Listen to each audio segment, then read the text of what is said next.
So the United States civil court system sucks, and I'm going to tell you why in this whole video, so stick around, listen to the whole story. I really want to hear all your comments and opinions on this situation. Let me know what you guys think, if it's fair, if it's right, or if it's wrong, or if I'm complaining too much. I'm looking forward to all your comments to tell me what you guys think. Let's get going.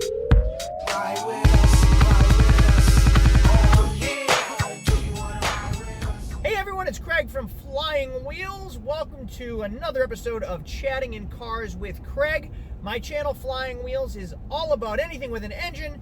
It's all about owning a business, making a little bit of money, having some fun while doing so most of the time, except for today.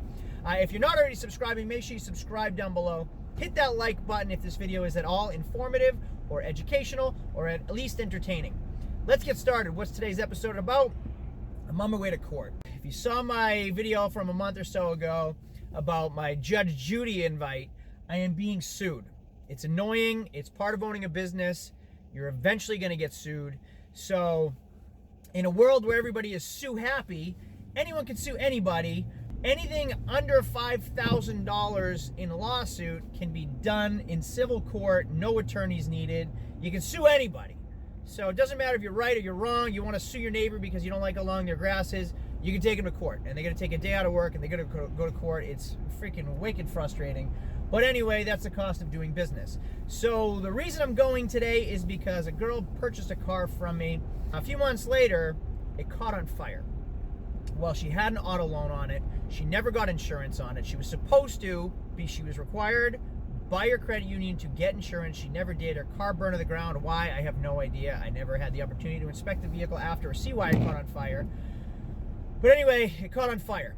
So she didn't have insurance on it. She still has an auto loan that she has to pay. So what does she do? Well, in a world where nobody's accountable for their own actions, especially the younger generation, they sue me. They try to get their $5,000 back through me. They want me to pay off the car that they never got insurance for. I owned the car for months. I drove it myself. Why did it catch on fire? I have no idea. But what if she tried to put on a radio, an aftermarket radio, with her and her boyfriend? What if they did any type of electrical repair on their own without the supervision of a trained professional? Anything could have happened to catch that car on fire. I hate to say that I sold a car that burned to the ground. I mean, that's embarrassing. It has a bad look on your own business name. I don't want that. I don't want to sell cars that are going to burn to the ground. So for that fact, we do full inspections. We do an inspection on every vehicle we sell, even if we're sold at a discount, like this Nissan. So we went through it. We have a very, very rigorous state inspection. I spent $1,100 on that car. We did brakes, we did tires, we did all kinds of things. So I knew when that girl bought that car, she was getting in a safe car because I'm a certified licensed inspector. So we went through that vehicle to make sure she was getting in a safe car, not a ticking time bomb. However, you don't know what a customer is going to do after the purchase. They can do anything. You can't even predict the way people think outside of the car dealership. Once they leave, you don't know what they're doing. They might never change their oil ever. They might run cheapo gas in a premium required vehicle. You don't know what they're doing to their own car. Not everybody maintains their car appropriately, nor do they have any clue what they're doing when they are trying to repair a vehicle. They're going off their YouTube videos of how to change a timing belt. They've never done a timing belt ever in their life, and then their engine blows up, and then who are they going to blame? Me, right? But they're not going to tell you they changed their timing belt. They're just going to tell you the engine blew up. So it is something you got to get used to. Every once in a while, something bad is going to happen to a car. It's not a reflection on you as long as you do your part to make sure you're selling something good at the time of the sale. After the fact, you can't predict the future. You don't know what's going to happen to their cars. So you just have to try to be a good person. I did try to help her. I gave her an opportunity to purchase a different car at cost. Pick one out. I'll see what I can do and give you a different car. I spoke to her bank and see if there was any type of gap coverage. I did help this girl, and even still, she sued me after the fact. So that's what I get. So she bought the car at a discount. I still offer her a warranty at cost. I said, listen, I have a warranty. If you want it, I'll just sell it to you at cost. So you have the warranty. She declined it. She bought a warranty through her credit union with the loan. Her credit union sold her on some Cadillac warranty. Well, fine, whatever. She has a warranty. Well, warranties don't cover insurance, okay? Warranty is not insurance. It's two different things. You need an engine, warranty covers. Your engine burns down, probably not warranty. Probably insurance. You got to go through the insurance for that. Well, if you don't get insurance, it's your fault. CYA, if you saw my last video, CYA, always cover your rear end because it's going to come bite you if you don't. All right? Cover your butt. So I discounted the car. So I wrote price reflects discounted as is vehicle, assuming responsibility by purchaser. So I am covered. However, that doesn't stop her from being able to sue me in a court of law, which is extremely frustrating. Hey, so a couple things about court itself. When you show up to court, have a little bit of respect for the court system. Dress appropriately. You don't have to be in a suit and tie, but don't look like a schmuck either. Don't go in your work greaseball clothes. Just dress appropriately. Look decent. Shave yourself. Another thing my grandfather told me, if you know Papa Al from the other videos, he said it to me once. He said, bad guys wear black. The good guys wear white in the movies. So what do? Dress like the good guy, okay? Look presentable. You're selling yourself. Whether you're right or wrong, you got to sell yourself on who's right and who's wrong. Look presentable. Do your due diligence. Do your part to make yourself look like the good guy in any situation. So here I am. I got a clean shave. I got a collar shirt on, nice pants, nice shoes. I'm prepared. I have all my documents in a row. So when I get there, I look like at least I know what I'm doing. Pretend at least I know what I'm doing.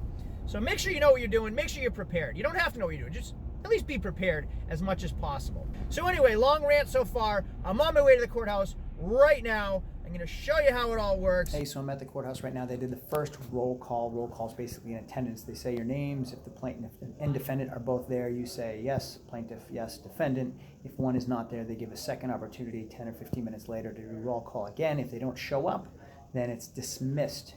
So far, first roll call, she didn't even show up. So it's just me wasting my time here. Best case scenario, really, though. So if she does show up, we go into mediation. So the first thing is mediation before a hearing. So we go in and see if we can discuss an outcome that would be beneficially mutual to both of us. And from there, if we can't, then we go into a hearing. So let's go back in, see if we get that call again. Video update, no show. So 2 roll calls, no show, case dismissed. Which means it should be over, not necessarily, because all she has to do is appeal. If she really wants to go forward, she can appeal for it, and then I have to come back again.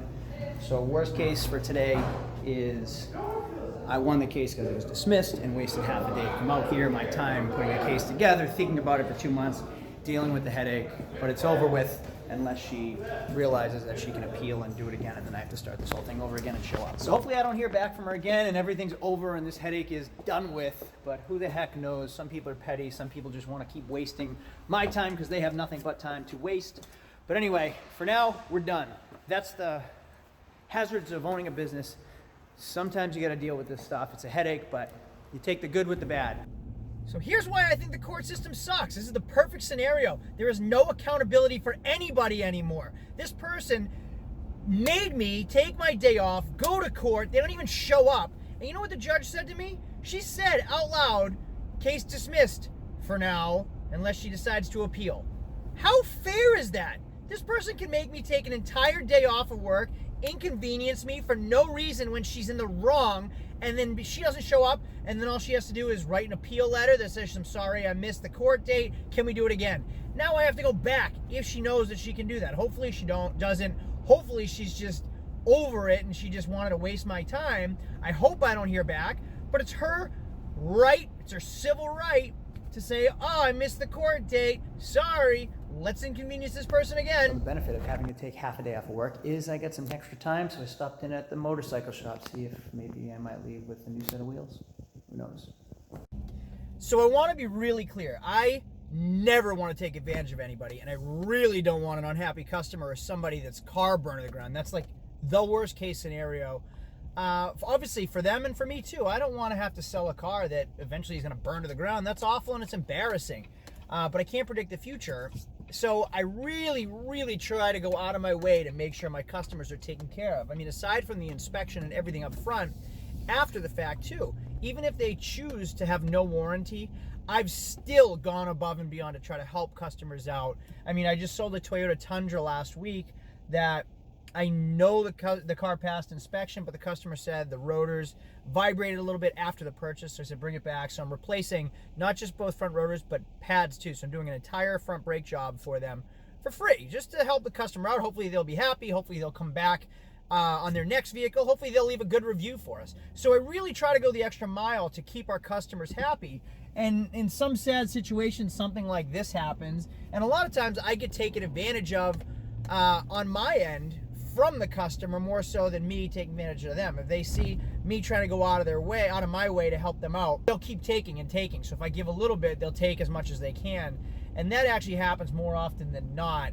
But you know what? I'm selling cars. I'm making a little bit of money. I'm paying for my bills. They're in a good car. They're happy at the back end, hopefully. So sometimes it's worth it. Hey, also, real quick, next month, which is June, I'm going to be a guest speaker at the National Independent Auto Dealers Association in Las Vegas at the convention. So if anybody's out there, come find me. I'll be speaking on the panel over there. It'll be a ton of fun. So if you're in Vegas next month, hit me up. Come for the meet and greet, come for some of the panels and hear us speak. It'll be a good time. Everyone, if this was at all entertaining, educational, informative, do me a favor, hit subscribe so you get more videos. Give me a thumbs up so other people get to see this video. I'll see y'all later. Adios, everybody.